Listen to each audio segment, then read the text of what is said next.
We're finally here at the very end, the final 5. I hope you've all been following from the very beginning. If not, no need to feel any guilt, as you can always backtrack through the playlist and watch through them all from the very beginning. So, without any further ado, let the final countdown commence. 5. Naga no Asukara was shamefully one of the animes of 2013 that I completely disregarded based on the concept and the exterior look that I regrettably passed my own prejudgments on. The story and the world of Naga no Asukara is a unique setting that not many anime in my opinion managed to execute well, nor make it compelling or innovative as the show had accomplished. The romance and plot twist in Naga no Asukara is something that managed to overwhelm me by a landslide coming from my history of watching anime for 5+ years. I have grown to be quite the pessimist, and yet Naga no Asukara rekindled that enthusiastic part of me that was eager to binge watch a shit ton of episodes in one sitting. The story itself revolves around 4 kids attending a middle school on the mainland above the sea, which Naga no Asukara manages to portray as an alternate world, with discrimination lurking within practically every person, and vice versa with the people living in the ocean. Therefore, you can already imagine the obstacles and confliction that awaits these guys. We then have our outsider from the land who is interested in the humans that live in the sea, and from this he befriends the group and helps them in any way he can without expressing much with his face, and makes more up with his actions. As for the romance, Naga no Asukara entices you with a reasonable amount that are going on, and doesn't fixate itself solely on the main guy's love interest, who for the life of me looks far too familiar to a certain character.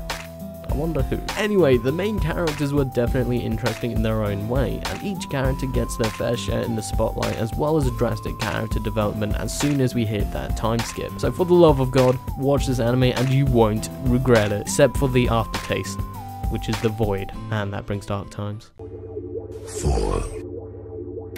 Toradora at first glance may appear to look like a rom-com, but don't let it deceive you, as the drama plays a particular strength once you get engrossed into the depths of the story. Speaking of the story, let's begin with our lolly-sized heroine, Taiga, who has a feisty personality and are unable to stomach company from others. Despite that, she frequently gets confessed to and turns them all down, with the exception of pursuing her crush, who happens to be a Maganeko character. Hoorah! Funny enough, the crush happens to be best friends with our main character, Ryuji, who may look like he's seeking for trouble, but is actually a self-sufficient guy who takes joy in doing house chores, hence why Taiga always visits him for food, and of course, because they both share the same motives where both of them have fallen for each other's best friend. All in all, Toradora is one of my personal favourite romance animes that doesn't turn out to be predictable in the slightest, and presents certain things you would never see coming in a show like this. 3.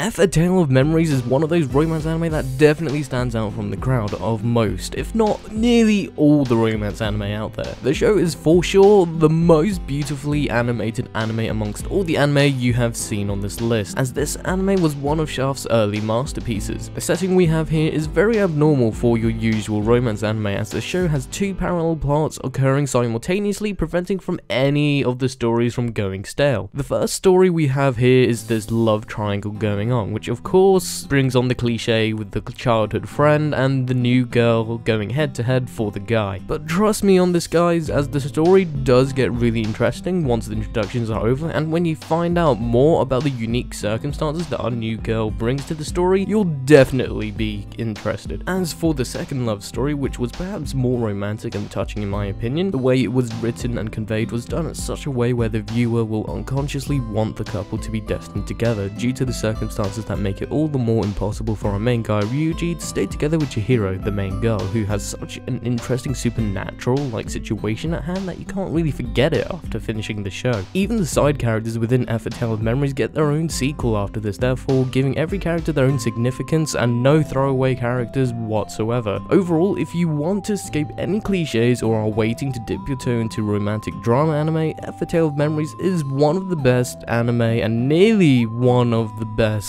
romance drama anime you will see to date. Trust me on this, people, and if you felt that you wasted your time on this show, then get back to me and I'll be sure to prove you wrong. 2. If none of you have heard of this anime, I'll utterly be gobsmacked at how you missed out on the groundbreaking romance anime today.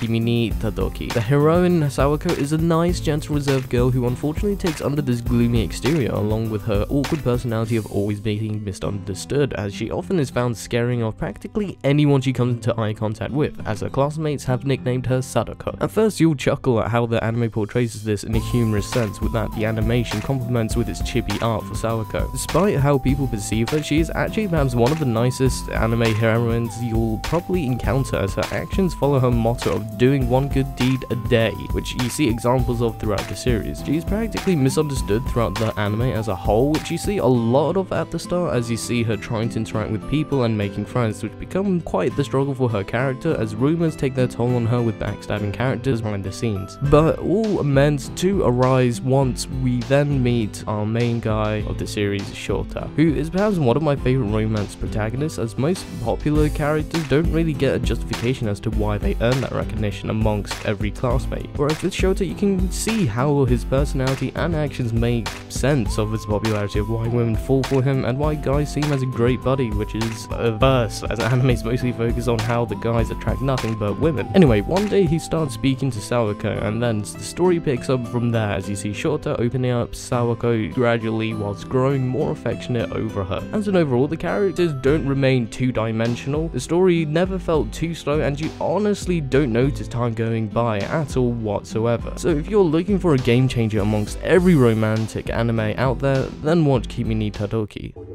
1.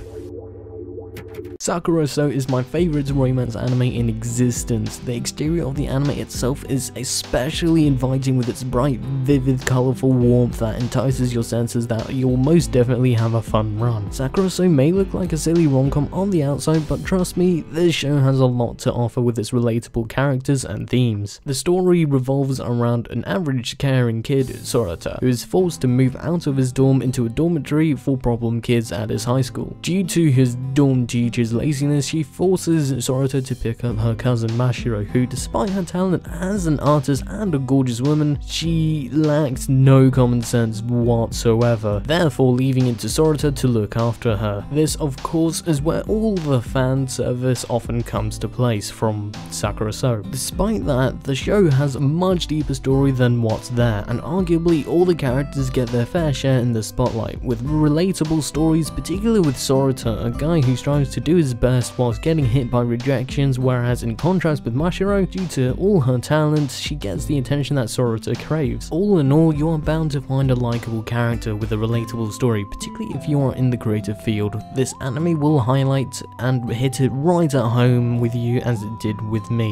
I hope you all enjoyed the final part, and if you disagree, feel free to debate aggressively in the comments after caressing that like button. And a big thank you to those who have stuck through all the parts prior to this video, and hopefully you found at least one show out of the 25 I've suggested, and feel free to check out the other top playlists I've created here. Farewell.